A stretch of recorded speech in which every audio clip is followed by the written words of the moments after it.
welcome to another episode of the Master Mind, Body, and Spirit Show. I am your host, Matt Belair, and today we are in the beautiful Crystal Palace here in Estonia. I am joined by Alan Isma and Jonas Sachs, two core members of the Synctuition team. Today we are going to explore the world of binaural beats, brainwave entrainment, intuition, and so much more. Welcome to the show, Alan and Jonas. Glad to be here. Hello. Hello. Glad to be here. So we're live. We're in Estonia in a absolutely beautiful space that you guys have curated. We met through the internet. I got talking to the team, really curious about what you guys were up to. I'm a longtime meditator. I've explored binaural beats. It's in my programs. I've used them for a long time.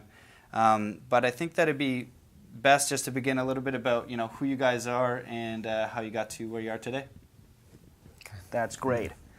Thank you for this kind introduction. And my name is Alan, and you could say I'm the technical architect behind Synctuition, behind the technical aspects of how it works and how the sound waves are presented and how the Synctuition effect comes to the person. So I've been a great fan of mindfulness, and for all my life I've been exploring these big questions, like why are we here, what is the purpose of life, and all of those kind of, maybe to some, all of these awkward questions which some find that the answer may be a little bit inconvenient or a bit frightening, but still the same, I always wanted to know. So our journey began with basically our team trying to find the best way, how to answer these questions. Firstly to us, and is there a good way how other people could join in this quest as well, more easily? And obviously one key tool to this is meditation, that you actually reflect within yourself and you try to find these answers. But the problem with meditation is that it's a skill. You need a certain skill set in order to do it. And that means basically having an instructor, trying to learn it, and trying to master it. So we thought, wouldn't it be great if we could have a tool that you could use right at home with the click of a button that would bring you these benefits that these long-term meditators have after having experienced the effects ourselves. And this brought us basically, in our long journey of searching, into the field of binaural beats and brainwave entrainment. Because brainwaves actually represent the electrochemical activity of neurons, essentially the electrical activity of the brain, which we can measure, by the way, with scientific instruments. And it turns out that with certain sound waves, it is possible to actually influence these brainwaves and bring them up to a state which experienced meditators actually achieve during their meditation, which they've mastered for years, for decades. So sound frequency as such is a very powerful tool that actually has this effect. And this is where Synctuition came into play. Synctuition, it's a word for synchronicity and intuition. Synctuition.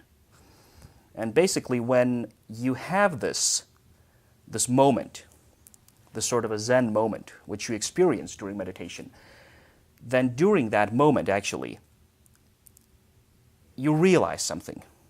Most of the times you have these big realizations, and this would be called intuition, that actually it would guide you. And the tool which we created, Synctuition, is a tool for activating that particular ability within yourself to use that sixth sense, if you may. Amazing. Well, there's a Thank you. Yeah, there's a lot I want to get into on that, and I want to make sure that you get in here before I go on a tangent, because you've already said a lot. The first thing that I liked is we went out to dinner just to kind of get to know each other, and like within 2 minutes you asked me, like, to you, what is the meaning of life? And I was like, whoa, man, like we're getting into it, you know? I always cut to the chase. Yeah, it's like such a wonderful introduction. It's like no one, like that's like one of my favorite questions, like getting to the meat and potatoes. The science behind this is really interesting. So there's a lot that I want to touch on, but I just want to make sure that you get in here and just introduce yourself, because getting to know you over the last couple of days has been excellent. There's a lot of rabbit holes and stories we could go into, but just for the sake of time, we'll just get like the brief intro and what you're up to and what your involvement is. Yes. So, hello, I'm Jonas. Thank you, Alan, for a proper intro. So I have many roles. I mainly take care of our team, our people. I make sure that our right people find way to our family. We consider it a family. It's not a team. Definitely. Who works together, and I make sure that everything has what they need. My involvement previously in world has been in a way that I'm just a seeker. I seek for truth. So, and it's a relentless search. And truth in everything. So I basically, every rabbit hole I discover, I go.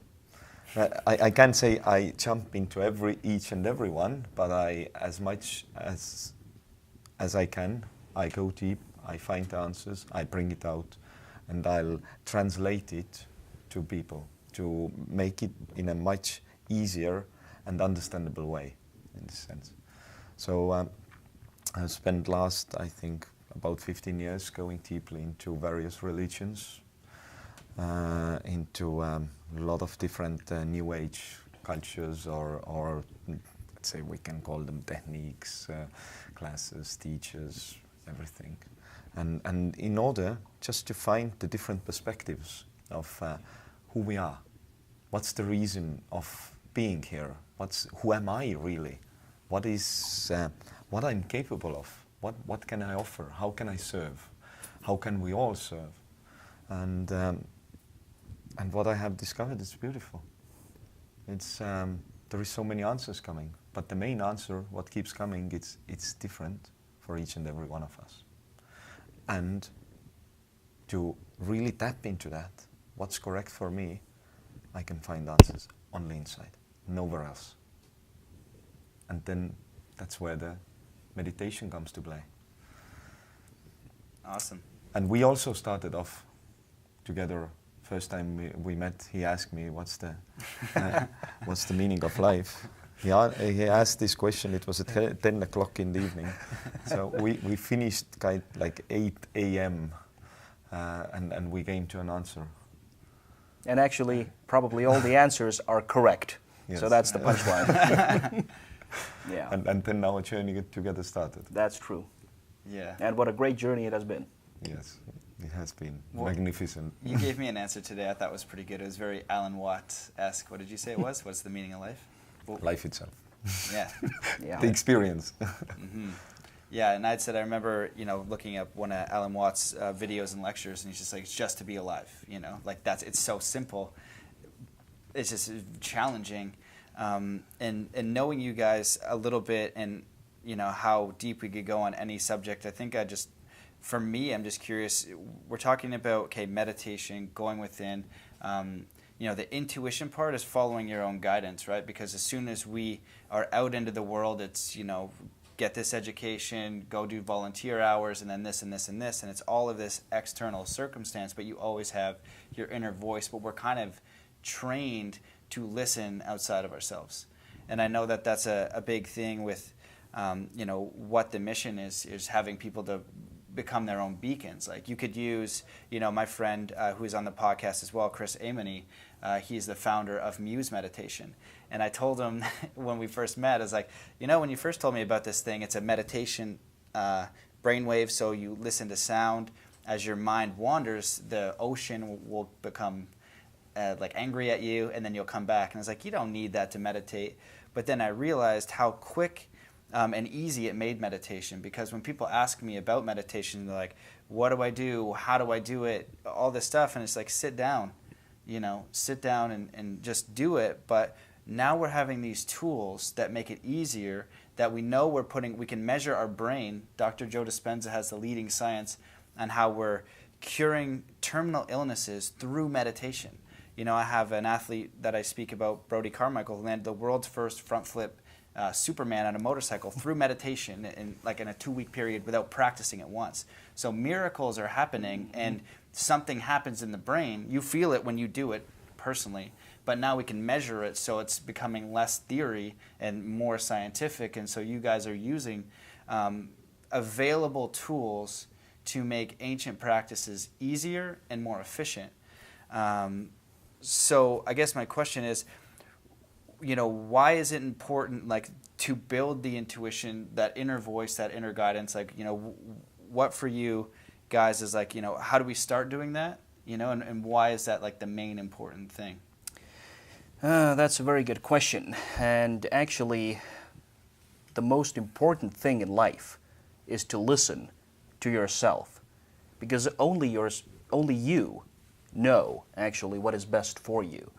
But the problem is that throughout all our lives, we have been taught to listen to voices that are not our own. Everybody else, our teachers, opinion leaders, the politicians, not to mention the commercials, and so on. And our parents. And our parents, yeah. You're becoming less and less what you really want to be, and more what society expects you to be. Mm-hmm. But that is not what makes you truly happy. What makes you truly happy is something that only you can know. But this inner voice, which can actually tell you this, it has been smothered out and silenced up to a degree that you can barely hear it. You need to create the silence around you to actually hear this voice, which has been reduced to a whisper. And when you do hear it, then awesome changes will begin in your life, because then you will actually make the decisions and take the actions that make you truly happy. So that is the real value of intuition. It can set you on a journey which you really enjoy. That's to sum it up. Mm-hmm. I think hearing that inner voice, to let that inner voice be the kind of travel agent for your life, is the best decision that you can make. Mm-hmm. Yeah, I think that's a really good answer. And what it really brings up for me is that a lot of times the inner voice isn't as practical. It's it's a little bit more risky, right? Maybe you want to be an artist or whatever it is. It's going to take risk, but that's who you are, and that's what you want to do.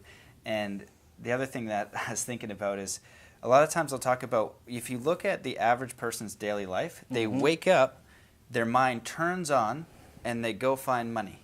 And then the mind, it just goes, and then they get off work, and then they'll get some TV, they'll get some external stimulus, and they're like, I don't have time for meditation. That's what they say, I don't have time for meditation. And so how long does that pattern go? Does that go for a week? Does that go for 10 years? Does that go for your whole life?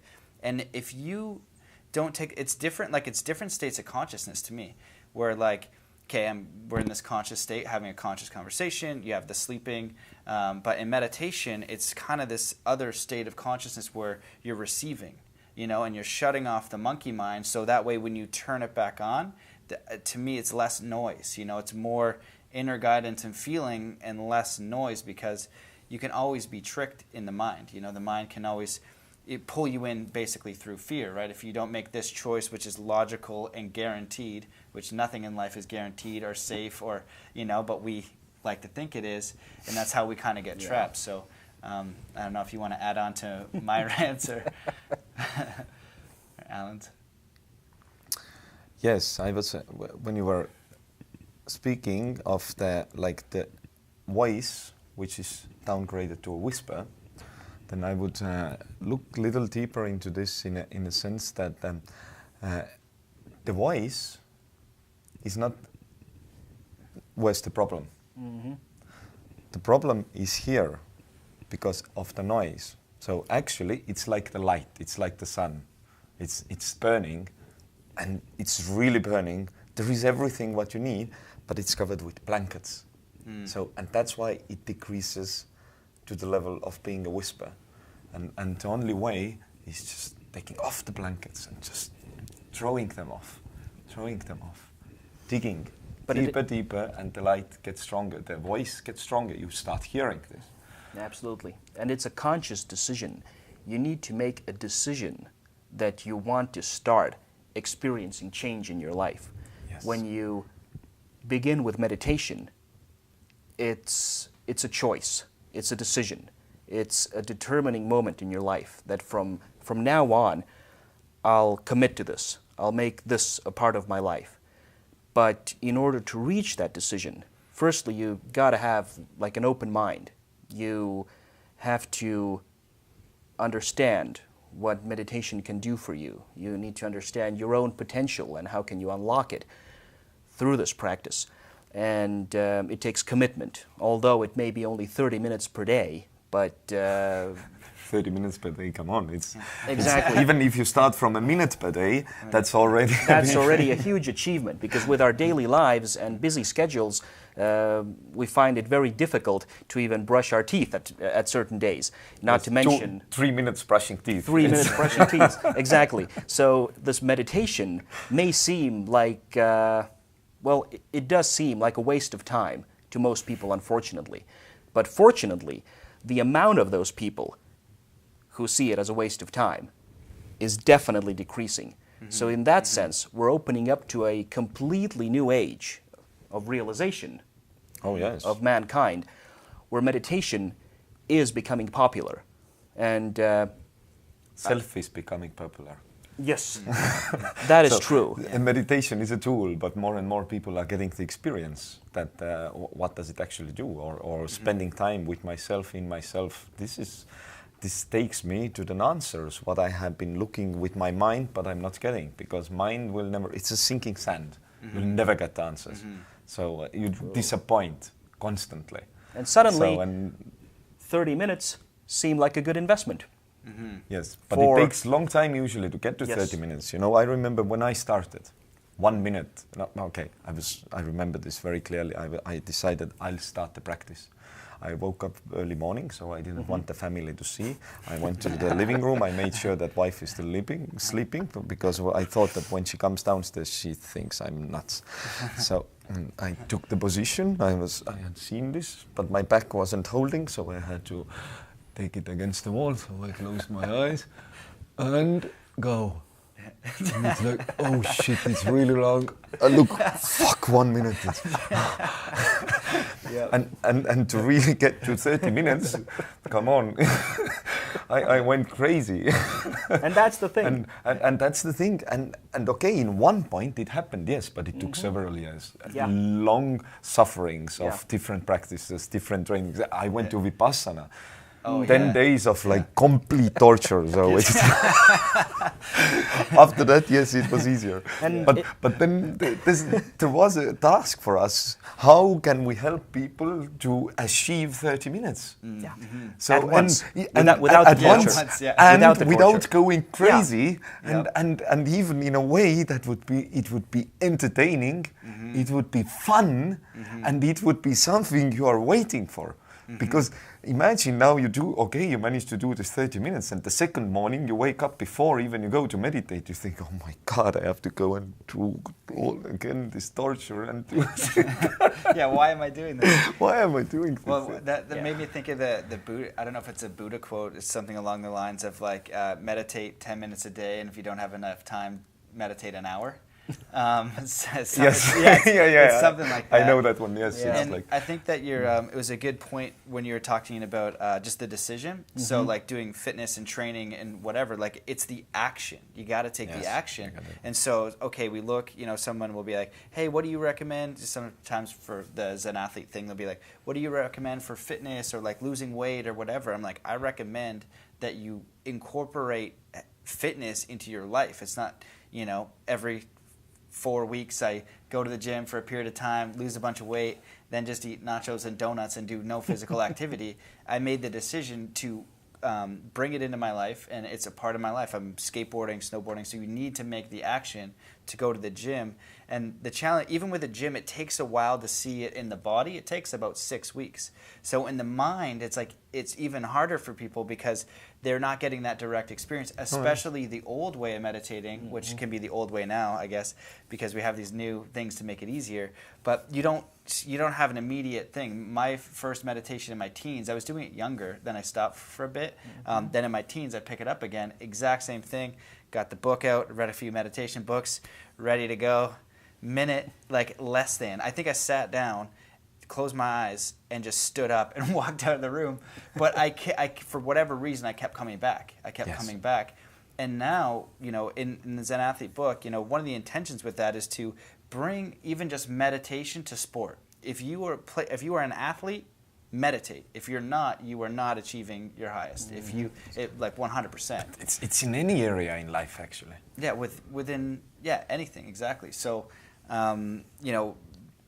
Phil Jackson wrote the 11 Rings. He's the coach for the Bulls and the Lakers, and he did all kinds of meditation, intuition type of things, and having all the players come around and basically, do these practices because obviously it works. And so, okay, so one of the ways I'll put in the book is just say, okay, look, if you don't know how to meditate, listen to sound bowls.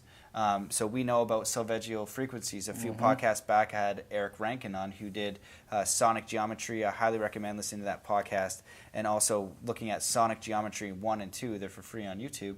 And it just talks about essentially how different waves and sounds are going to create harmonics. And if you look at cymatics, it's the visual representation of sound. And so absolutely. we can sit in sound bowls, which I'm sure she has them around here somewhere, and you're then in a natural harmonic space. So we can use all of these tools now to make it so much easier. So it's like, here, get into this experience. And now when we measure the brain with binaural beats and things like that, we're getting to the states of consciousness and the brain waves we want to activate the neurons and have the experiences within the body. So where this rant was going was to talk about gamma waves, because they're very, very important. Traditionally, it's been beta, alpha, theta, delta. Forget how exactly they go, even though I've seen it a million times. But then, there we go. You can explain this. So, yeah, exactly. So explain that, right? And then into now the gamma waves and the stuff that I'm doing with breath practice, it also activates DMT with his intuition from the body, mind-blowing experience. So we're talking about brainwaves, right? Well, brainwaves are actually the electrochemical signals and activity of neurons.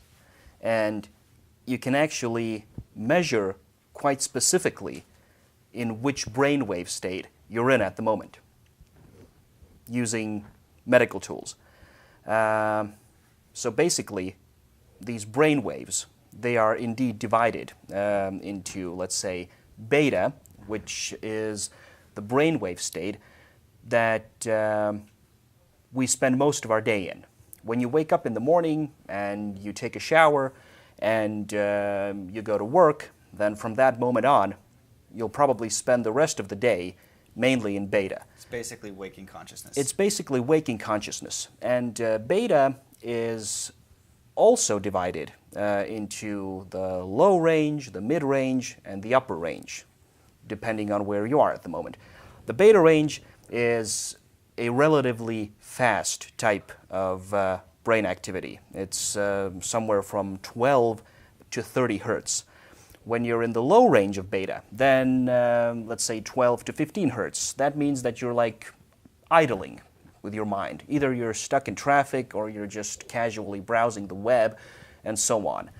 When you're in the mid-range, let's say 16 to 22 hertz, then you are at work, probably doing what you always do, concentrating on a problem, doing some text work, trying to do some design work or whatever it is that you do. When you're in the high range, let's say somewhere along the lines of 23 hertz up to 30, then you're like really concentrating. You are at your peak performance. This is where athletes reach when they're preparing for their final match and during their actual peak performance. This is your top stuff, so to say. Below the beta is the alpha range. And this is anywhere from 8 to 12 hertz. And the alpha range, it's basically like daydreaming. Then you just let go, you just kind of let your mind wander and so on.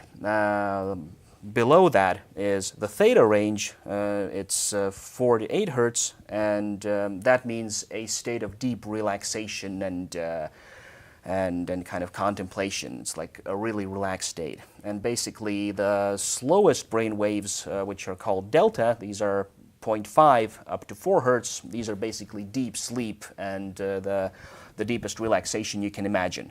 So these are the main brainwave states that, are mostly kind of addressed in terms of meditation and the state of your consciousness. Now gamma is extremely interesting because it is a completely different type of ultra-fast brainwaves.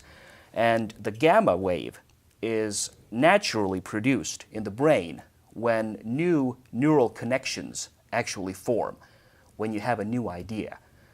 The gamma wave is connected with this aha moment that you have.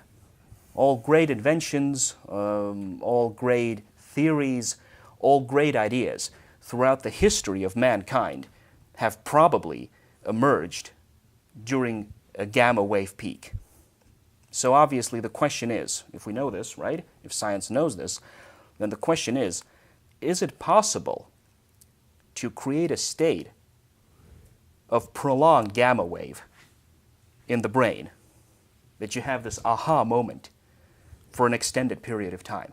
Like, how great would that be?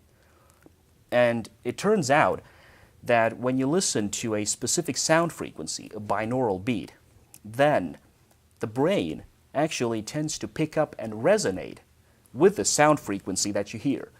When the sound frequency, the differential between the channels, the left and the right channels, if this differential is in the gamma range, then not before long, your brain actually picks up on that, and it starts to oscillate and function within the gamma range. So it is possible to take yourself there.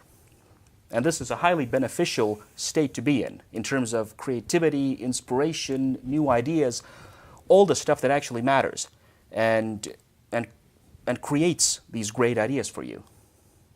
It's a very interesting place to be in. So yeah, that's really interesting. What I'm first thinking of is, going back when I'm reading Zen books, and it's all about being in the moment, be in the moment, be in the moment, right? So it talks about enlightenment is here now, go, before enlightenment, chop wood, carry water. After enlightenment, chop wood, carry water. And that makes a lot more sense to me now. But at the beginning, it's like, what are they talking about? And so it's kind of boring, you would like to have all these whistles and blows, it's lights and and so what it was is like, okay, you got to come back to the present moment. So I'm like, so basically one of the books is like, how often are you in the present moment, right? So I'm in the present moment, and I'm doing an assessment. Now I'm freaking never in the present moment. So I start to make these triggers, right? Okay, so every time I brush my teeth, every time I eat, every time I drink water, every time I do this thing, it's going to be a cue for me to come back to presence every time I'm driving. And I actually, through my life, had more and more and more cues, and then I started to become much more present. When I walk, everything became a cue. And so this is where I wanted to lead into is brainwave entrainment, because I kind of get it.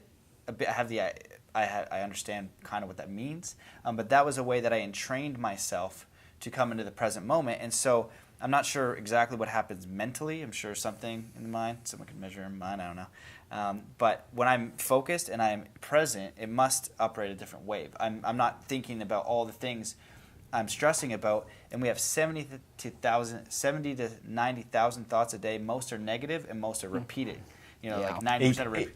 And 98% are repeating. Yeah. So you're just sitting there worried about crap non-stop. So when I come back to focus, then that worry stops. You know what I mean? Non-stop. So maybe you want to speak. The two things that I'm curious about is there a reason why you do the 3D sound? Does that help something? And speaking a little bit on brainwave entrainment. Yes.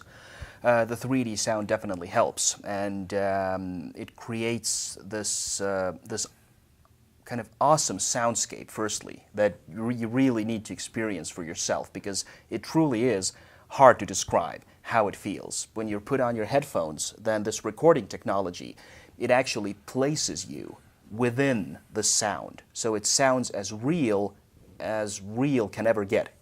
Even so when you open your eyes while you're listening, it's sometimes very hard to make a difference. Am I in this space, what I'm seeing, or this space, what I'm hearing? It's so real. It gets you there mentally, and that's very important for you to really concentrate on that, because meditation is really all about concentration. And it's just what it does, in the sense it's fascinating for the mind. So all these 80,000 thoughts, it's almost kind of like one thought per second. So we have 86,400 seconds in 24 hours, but we are sleeping also. So it's kind of like 1.5 thoughts a second, kind of like rough estimation. So it is constantly bombarding. And now you need to give some entertainment to the mind, because otherwise it's not going to work. You go crazy because you realize that you're nuts. This is what happens when you start with meditation. Yeah, you realize that you're completely crazy. You go to Vipassana, you realize that this is like you're neurotic. You're neurotic. It's your neurotic bitch. So it's like whatever you thought yourself to be, it's demolished.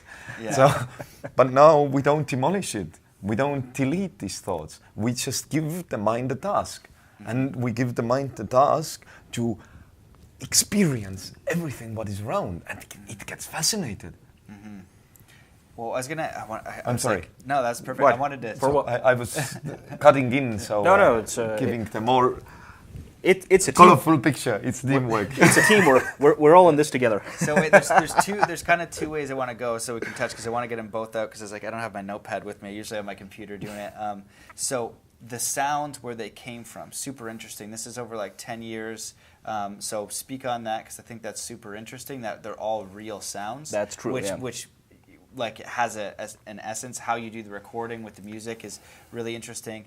Then the other way I want to go, so you guys can take this as you'd like, is when you do meditation, okay, so you're sitting there and you're in meditation, and then you do it consistently, then you're sitting there and you're like, oh, who is thinking all this stuff?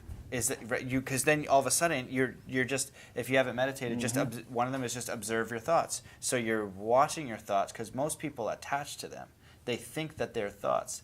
And one of the examples that I give is like when I was in high school, sometimes Canada, go to the bar, you fight people, right? Somebody's like, you're a bearded douche, it hurts my feelings. So then I want to fight them.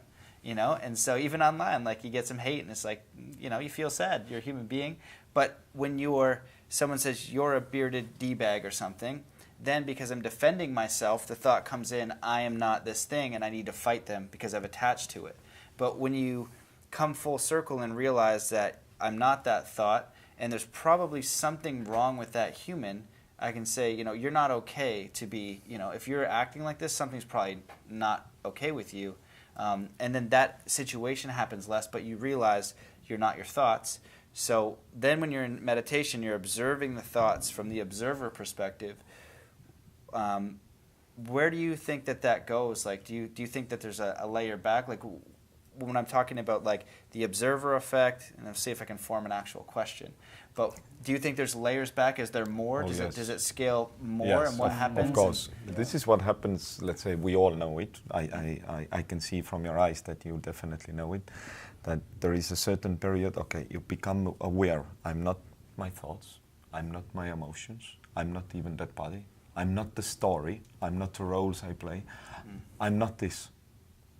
And then you become someone, you become observer.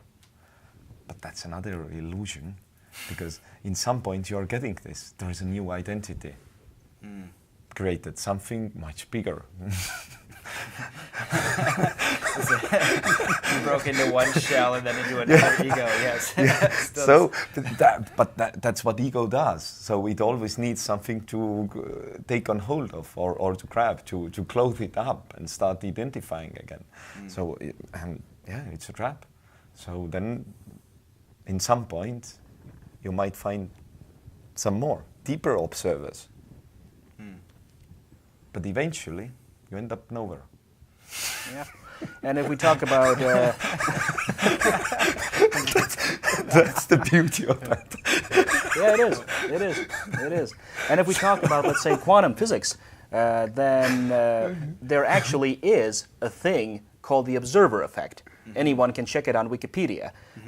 Actually, in quantum experiments, when you observe something, then this literally changes reality. That is called the double slit experiment. Everybody can check that out as well. So this actually is encoded into physics. Yes. So when there is someone who is observing, then the universe starts building itself up according to the beliefs of the observer. Yeah. So this is a little bit maybe a side note, but we talked about ego today, and then the ultimate surrender. So I'm going to just rant again because I want to hear the... We are kind of like getting a little bit lost. Yeah.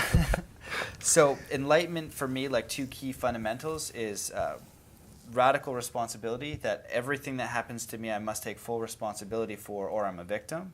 And the second thing is I'm of service to all things. So if you are selfishly based, like this is for me, it doesn't mean that you can't have everything that you desire. That's not the thing. It's just not saying I'm taking this because I want it. It's like, what can I get to how can I serve? And then that will bring money back. And I don't know if you want to touch on like the gifting thing, like the origin of that, because I think that's a super cool concept as well, as how like you wanted to create this as like a gift.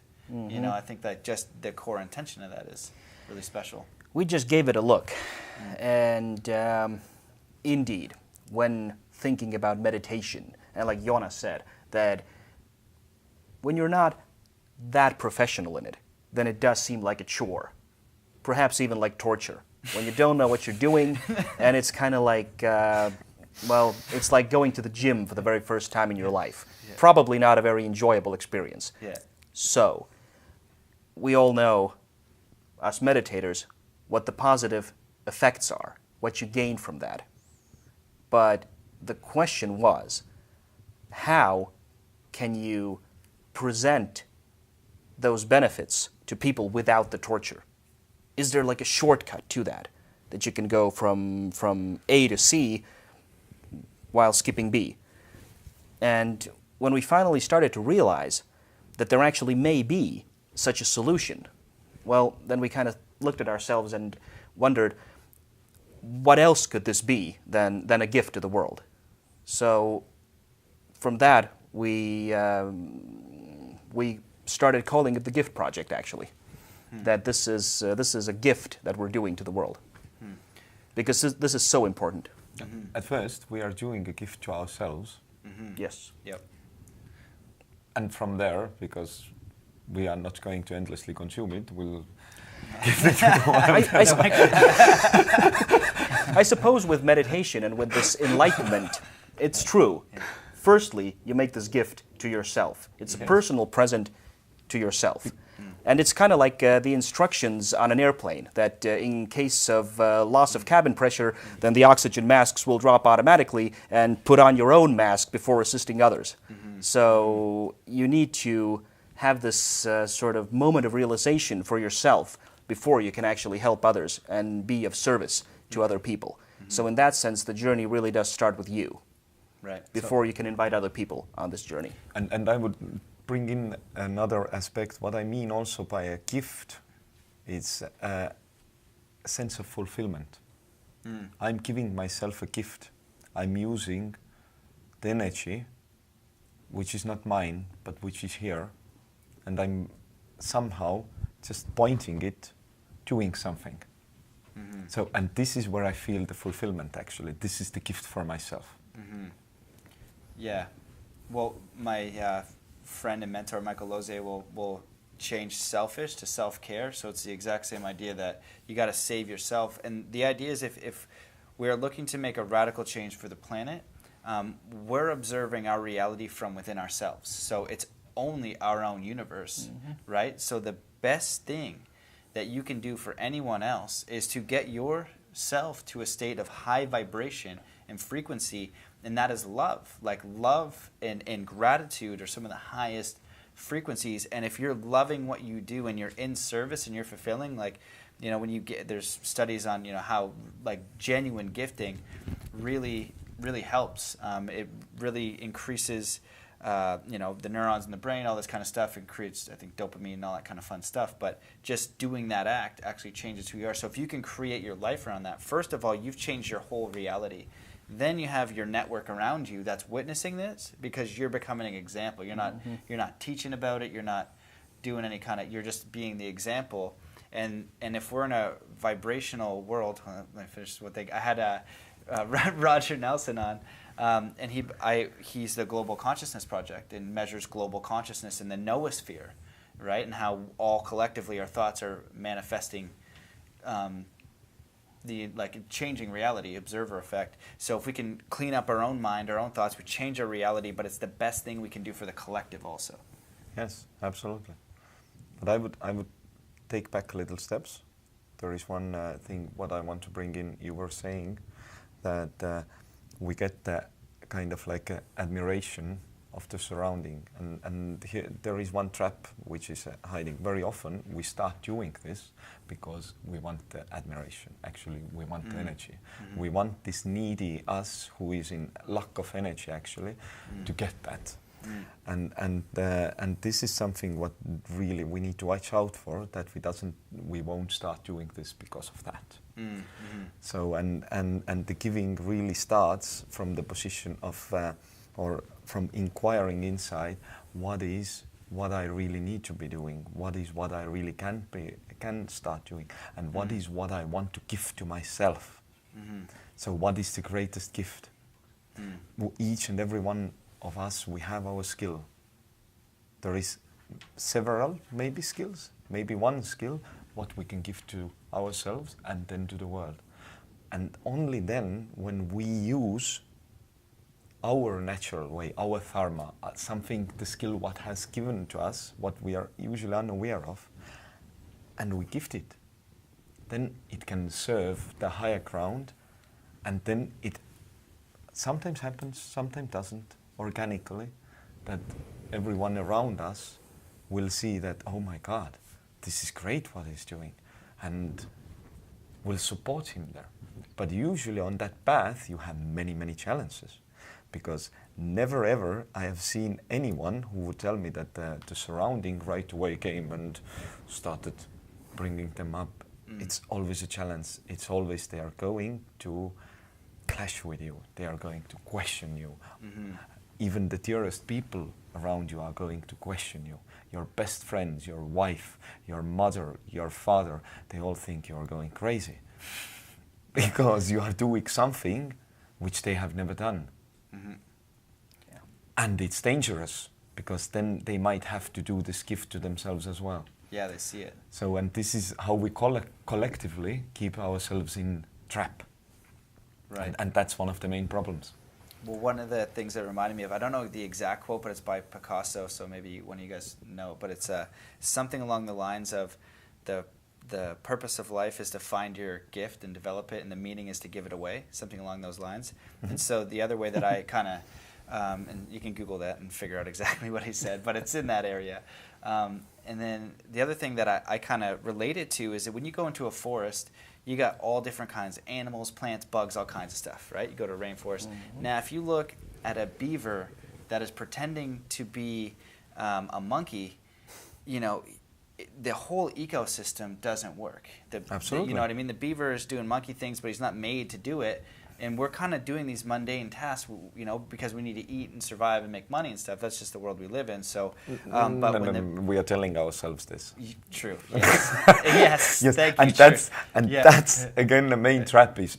But I can't do this. I can't live my life. I have to cater for everyone around. And it's a big fucking lie. And so I'll be a beaver, yeah? Yeah, exactly. So when you realize you're the beaver or the monkey or that thing, you find the skill, you are doing your beaver job, which you love. It's the greatest thing you've ever done. You're stoked on it. And then now the whole ecosystem is working, and that's how we work as individuals. But I really like how you address that, 'cause yes. And the humans are the only ones in this reality who are doing this. Yeah. Yes. No beaver is gonna be an eagle or vice versa. Only humans are doing this. Yeah.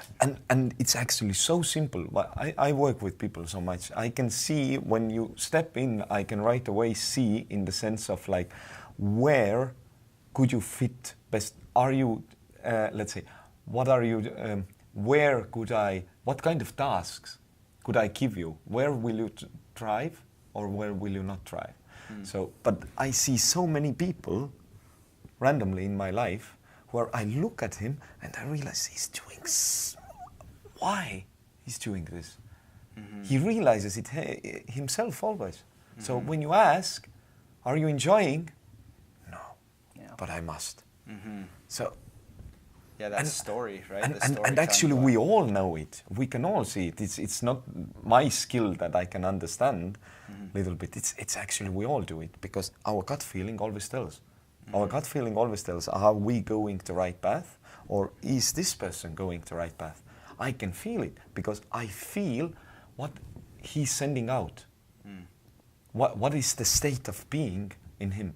Is he really happy? I don't mean here the happiness, but we all have the perfect skill on building masks of I'm all good, but the happiness which is rising inside. And when a person is happy, he touches everything around him. Everything starts flowering around him. Agree. Got some. And even if you've really discovered your true purpose in life, like probably Picasso did, then even with these people, you still have this element of fear. Because if I remember correctly, then Picasso has said that each time he started to paint in the morning, his hands would tremble and shake out of fear because he actually was afraid that maybe he'd lost the gift during the night. So even if you're Picasso, then still this fear, like, is this really who I truly am? This fundamental fear still remains. So that's kind of the main thing of the human condition, which we need to overcome. And I think that's a really good point. I've heard so many people say it, like the fear never goes away. You just continue to do it and do it, and you're moving into your fear, and eventually it might. But for some people, I've heard that like it never goes away. Yeah. I haven't seen that. I've been really going deep into this topic. I haven't really seen anyone who is enlightened and who doesn't have emotions. Yeah. because Thankfully. Yes, thankfully, because I have seen some who consider themselves to be enlightened and who have like really like there is no emotions. There's the happy mask. It's really mellow. But there is the depth. Yeah. What I explained before, I haven't with these people I haven't really felt that, and this is the key of like. But what I have realized, their mind is pretty quiet. The emotions they are coming and they are going. We just let them pass through. So fear is there. Yes, the essential fear. This is what makes us human. This is what separates us from the source. It is actually a gift. It is because if there wasn't that like a wheel, then we wouldn't be able to experience our separation. Why we came here, actually. What is the reason of being human being? So we would miss that. Yeah. So they are actually gifts. All the emotions are gifts. Just open to them.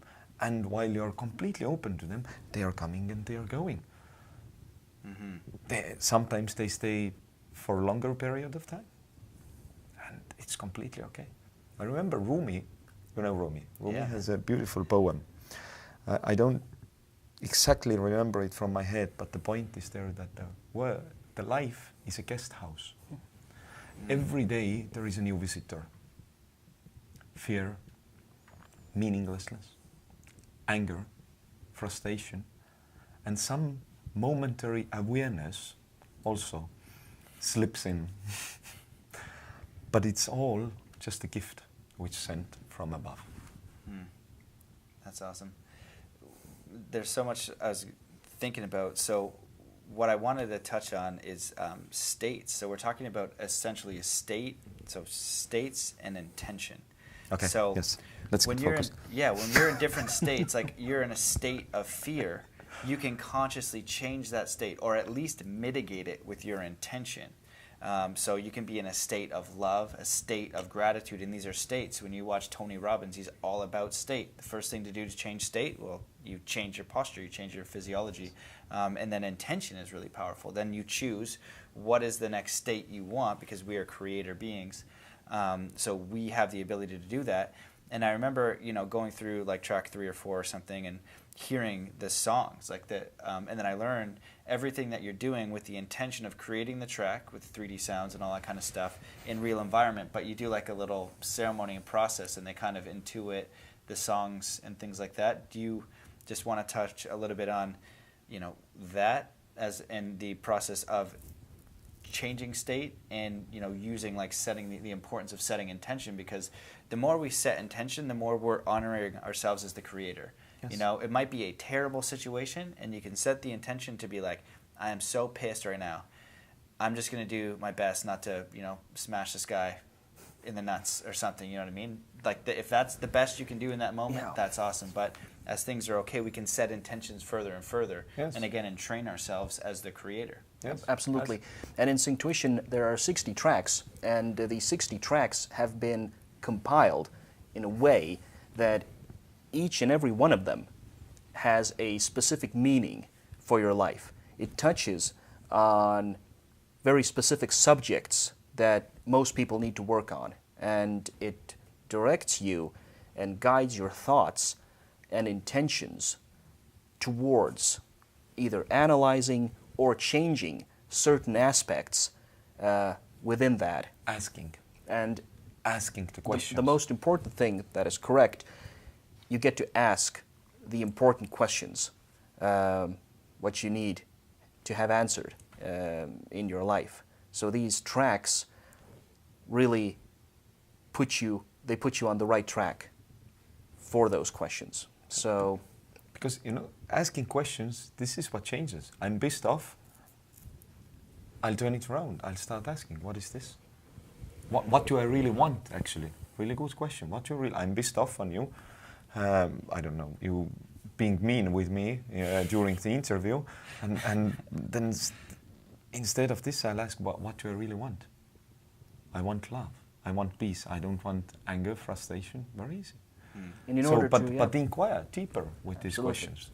And same thing, what always saves everyone, it is turn it around and ask, what are you thankful for?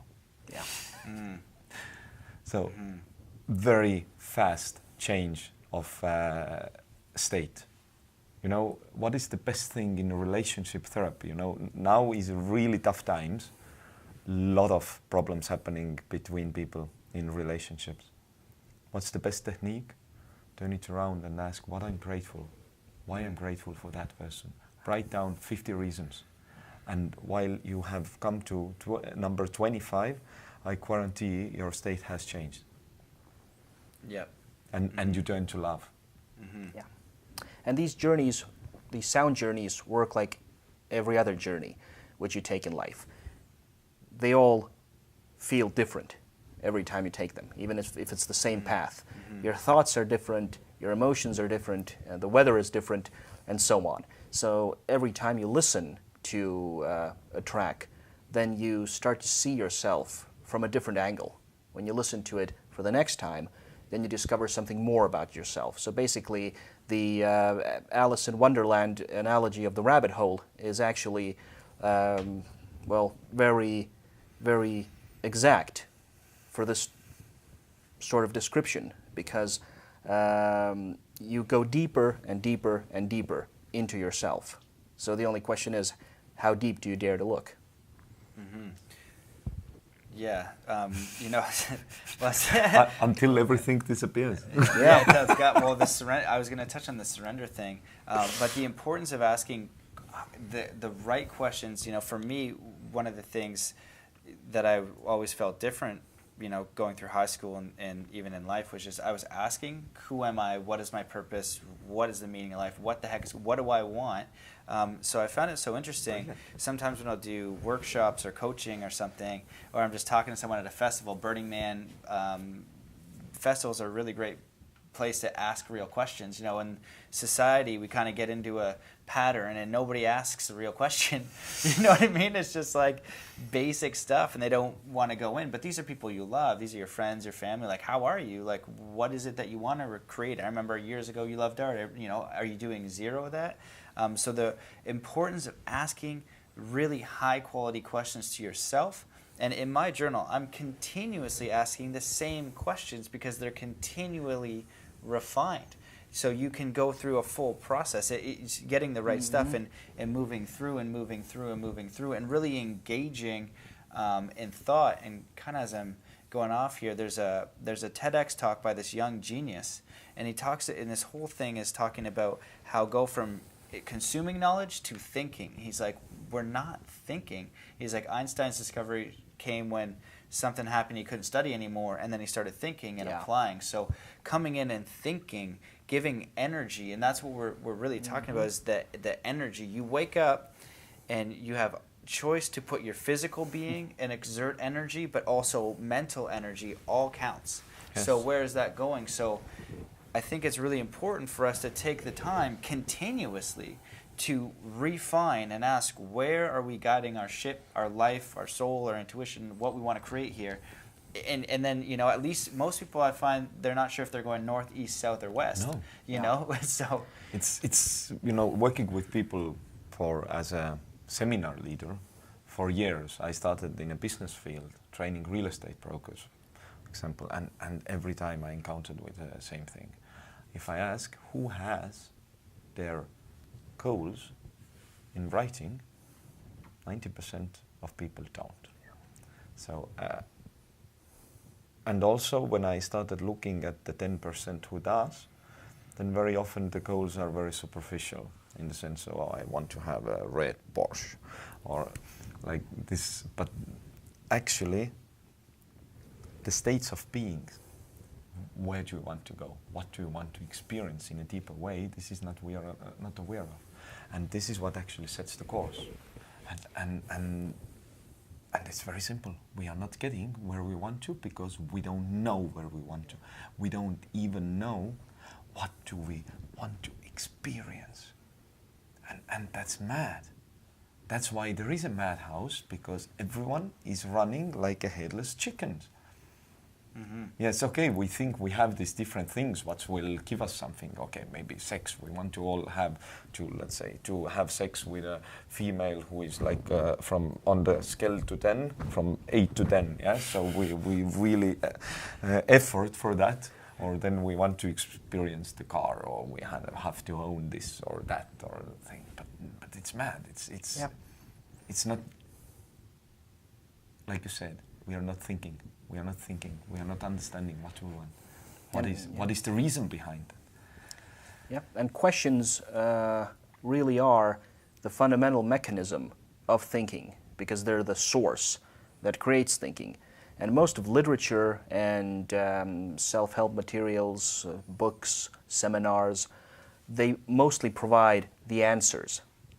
We wanted to create a tool that would create this space around you that would make it easier for you to ask the questions. And now questions are an interesting thing because they cannot be predetermined. Questions are very personal. You don't even know what your questions might be. You have to figure that out for yourself.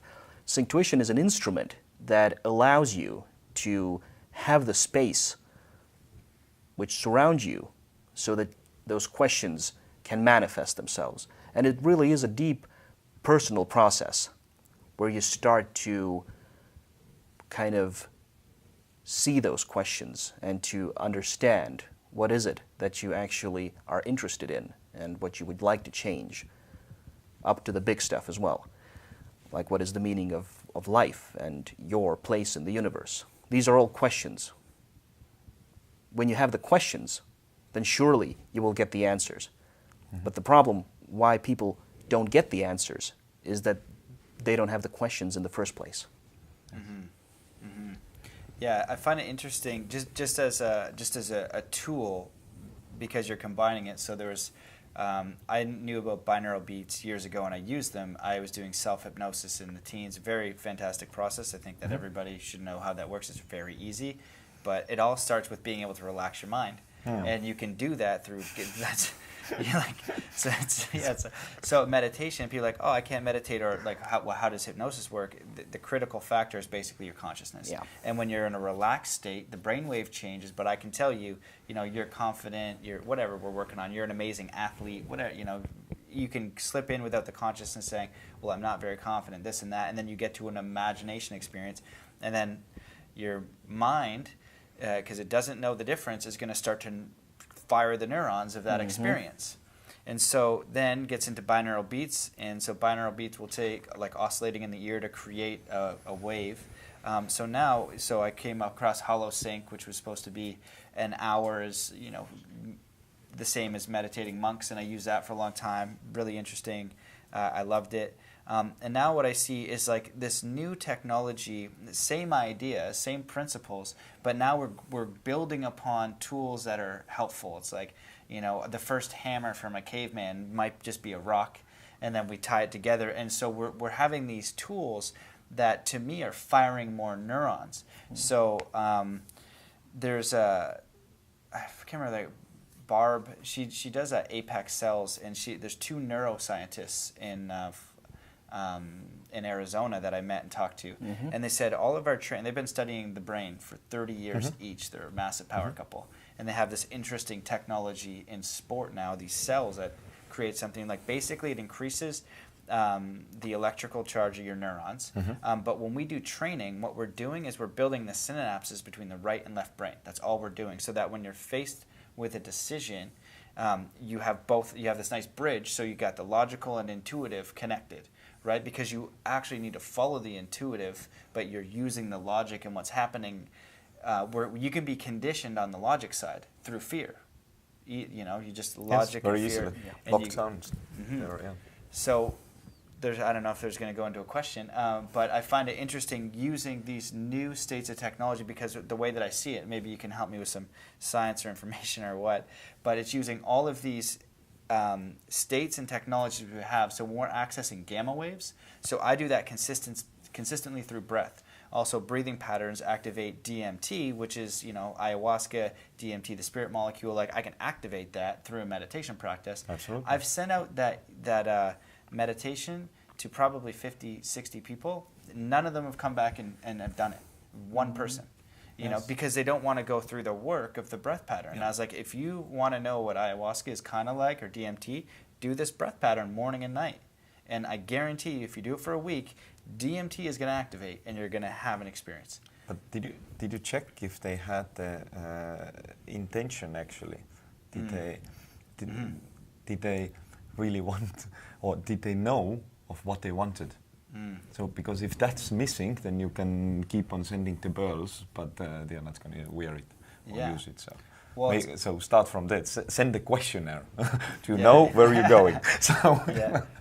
Well, it's like we touched on the beginning. It's like you have to want to change. You know, Yes, that's the you have first to step. want to You have change, to want yes. to change, and then the tools are here. So you know, if I'm able to do this through my breathing, and then you add on the technologies, and so I was in Sedona for 2 months with my buddy Jason from iPyramids, and he's a former military pararescue that fell out of a helicopter, broke both his legs, compressed his spine, wasn't getting better, and started looking at pyramid technology, and sleeps in his pyramid, and it creates waves.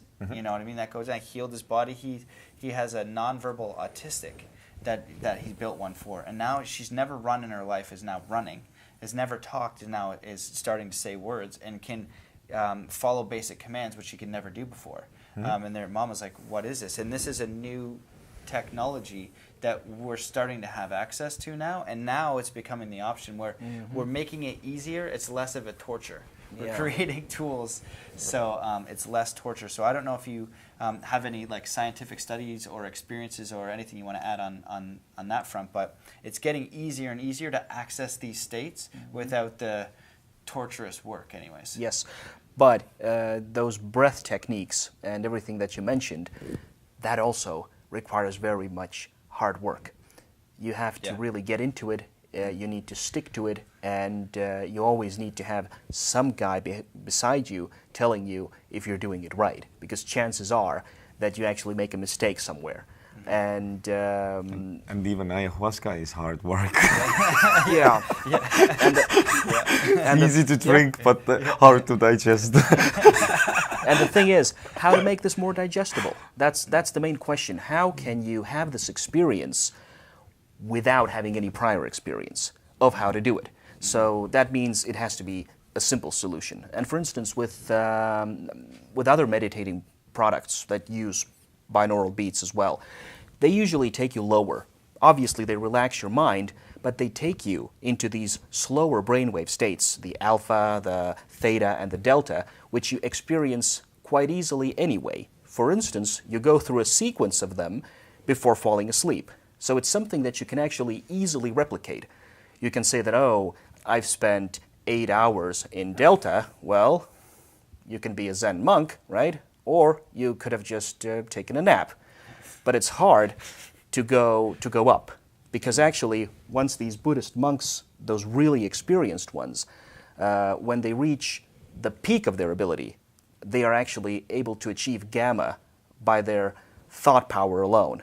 And now that is the real skill there, but that takes decades to master. So actually gamma is the ultimate goal in order to reach that, but it's very hard to do when just meditating. And actually, to reach even the lower stage is very difficult, because most of people are not sleeping today anymore. So this is a problem. What I'm hearing so much. We are so anxious. We are so overloaded with information and let's say bombardment that we can't anymore access these lower states. So we are kind of like, even when we go to bed, we'll still stay on the states of beta, and sometimes if we are lucky we get to alpha, because alpha is very relaxing. So and that's a huge problem. So luckily what happens with listening with Kamma is when we do it in the way in the Synctuition way, it rises you, but same time it kind of like it's a gym for the brain in many ways. And after that you sleep like a baby. You can really easily drop to the depths. And this is one of the main thing what each and every customer usually or a person who gets that and starts using, they say, from the first night I started sleeping much deeper, much better. And it's a huge benefit. Well, sleep is another massive topic, and it's also the first and easiest way to achieve a different form of consciousness when you start to remember and then become lucid dreaming. So Seven Bomar started to talk about lucid dreaming more, and I did it a lot when I was younger, and I just stopped doing it because, again, it takes effort. Like, I did a pattern, it takes effort. And then Dan Winter, who's a physicist who was mentored by Buckminster Fuller, and he talks about the first stage is becoming lucid in your dream, because the idea is when you die, you take your aura, which is your plasma field, which you can measure, and you take that into death. So this application, when used, do you guys find a correlation to dreaming and lucid dreaming? Because I have specific YouTube videos that I'll go into a meditative state when I'm... So the best way for me, if you guys want to learn how to lucid dream, anyone out there, the one that works for me all the time is reality checks. So checking if I'm in reality. And so during the day, anytime something weird happens, or even I'll do it about 10 checks. And so you can pinch yourself, but sometimes that doesn't work. So I plug my nose and I breathe in, and I say, if I'm breathing, I'm dreaming. If I'm breathing, I'm dreaming. And I wait till I can't breathe and I stop. So now when I do that, it takes about a week, and then boom, I'll be doing it, and all of a sudden I'm breathing, and I'm like, holy crap, I'm in a dream. And then that's stage one, and then I can start to access that more. So then you're literally in another realm of consciousness. It's not quite astral projection or the astral realm, although I feel that when I experience it, it's the same. So do you guys see correlation with using that as like a tool for making it a little bit easier to start remembering, deepening your sleep, and then eventually learning how to get into those realms? When listening to Synctuition, then actually, well, the main thing that people do notice is that they have like an influx of memories, that they actually start to work with themselves, and they remember stuff which is relevant to any topic. And this is very beneficial and extremely healing, so that they can really start to think about those issues and to start progressing on them. So not even think about them, but to release them. And to release them in many ways. Definitely. So they are coming up, so you're releasing that. And that's the beauty of the gamma wave also, because gamma wave, it goes to the depths of the of your brain. It goes to your core of the brain, and it basically calms down the core of the brain, the emotional center, where reptilian brain, yes, where actually all the reactions come from, and it holds it kind of in the embrace. And at the same time, when you have the memories coming up, very often you get triggered because you don't want to see this. We all have the shit in the past we don't want to look at, but now, why? Because there is reaction. But now, if the reptilian part is held by a gamma wave and memories coming up, the problem of reaction is much easier actually. So you can easily digest them. You digest, you let go. You digest, you let go. Yeah. You heal. And when listening to Synctuition, then each track has the sort of an afterglow that when you finished with it, then actually you remain in the state for quite some time, and then your thought process continues. And many people say that actually this is where they get the best insights, when they just kind of snooze off after listening to the track. So that's why it's best to listen to a Synctuition track right before falling asleep. So basically, you drift off into sleep from this high gamma peak, and then you drift off into these slower brainwave states, and you experience this journey again, but from a completely different brainwave state, and that creates a lot of interesting connections and a lot of interesting realizations for your life. Well, I think that's so important too, because most people that I know watch TV before they go to bed, and that's super terrible for you. Yeah. Yes, absolutely. You're poisoning your mind. And so this practice, whether it's Synctuition or any meditation practice, doing that, because your brain is going to take every experience from the day and it's going to put it into your unconscious mind, subconscious, wherever it needs to store all this information.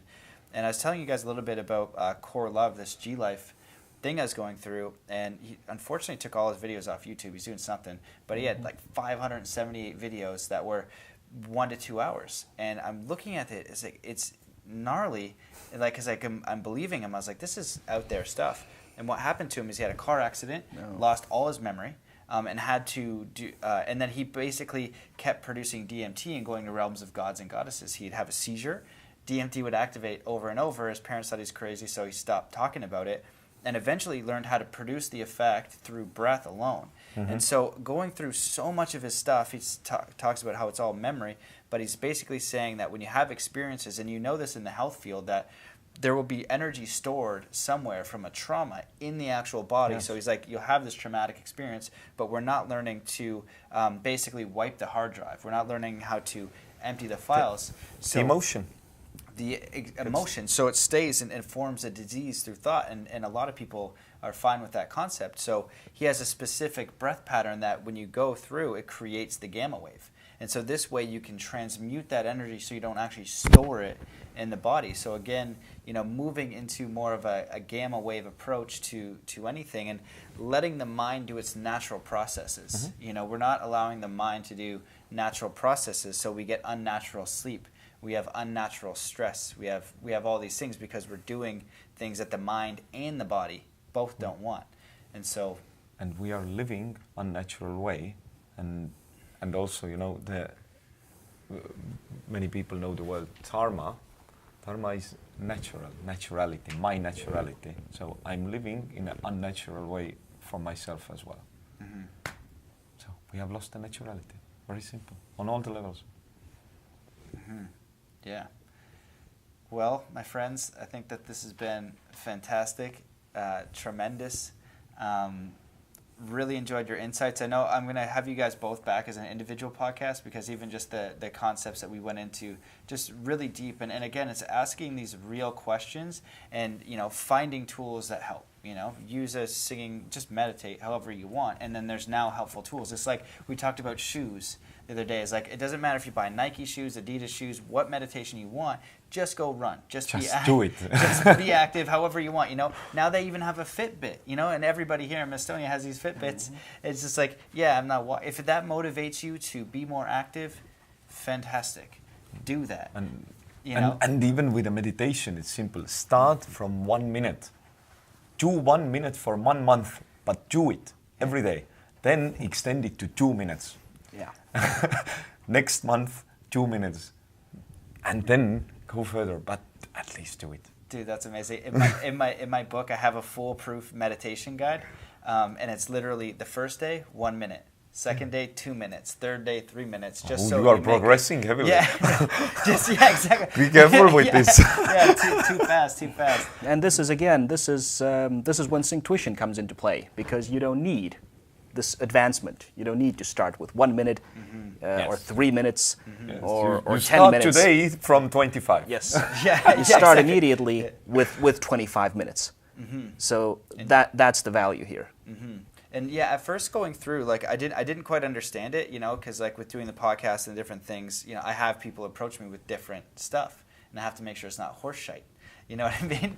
Because like there's a lot of crap out there, but there's a lot of amazing stuff. Like the Apex cells, they're not even out there yet. This stuff is like increases your performance. These two neuroscientists are coming on the podcast, not to be messed with. And like holy smokes. So you guys, like the research and everything that you've done is so interesting. So going into it is like, oh, it took me a second to kind of get it, but each one is the experience, and it is a gnarly sound experience. Like just that alone, if you like sound, it is a very gnarly, like exciting sound experience. So it does take away the pain, and it's activating things on a neurological level. Just like HoloSync, at first I was like, I don't know about this. Over a few listens, I was like, oh, interesting stuff. So you're kind of taking that concept and now building upon it. We're basically adding more features. The thing is, and who doesn't love sound? Absolutely. And the most important thing is that most people have never heard 3D sound in their life. Yes. This is not what in the cinema is like the 3D vision and 3D sound. It's binaural it's 3D sound coming through the headphones. So there's actually just one way to experience it, to try it for yourself. And the easiest thing is to sign up on the website and actually try it, because you can have 3 tracks for free, which you can try out immediately. So that is actually the core of the experience, the sound itself. And once you hear it, then you immediately know what it's about. Yeah, 100%. And then you're getting into it because it's very unique, and I'm so glad I have those baller headphones. And I put them on. I was like, this is awesome. Super stoked. But it even works with these little knobs you have with an iPhone when you buy. So it's very good quality even from there. But yes, of course, if you have something which you can really say headphone with a big H, so then it's amazing. Yeah. Yeah. Again, so like I definitely want to have you guys each individually, because we've, even in the short time I've been here, went down really wonderful rabbit holes individually. I loved everything that we talked about today, and I just want to ask you guys: is there anything that you wish that I had asked you personally about anything, or if you want to leave like some closing thoughts for the listeners? And Well, firstly, thank you for a very nice chat, and it was really great meeting you. And I really hope that our talk here tonight really helped a lot of people, so that they can, set this course for their life, for themselves, through asking the right questions. We just provided the tool for that. So this is what we're here for. Thank you. Yeah, thank you, man. Appreciate it. Same.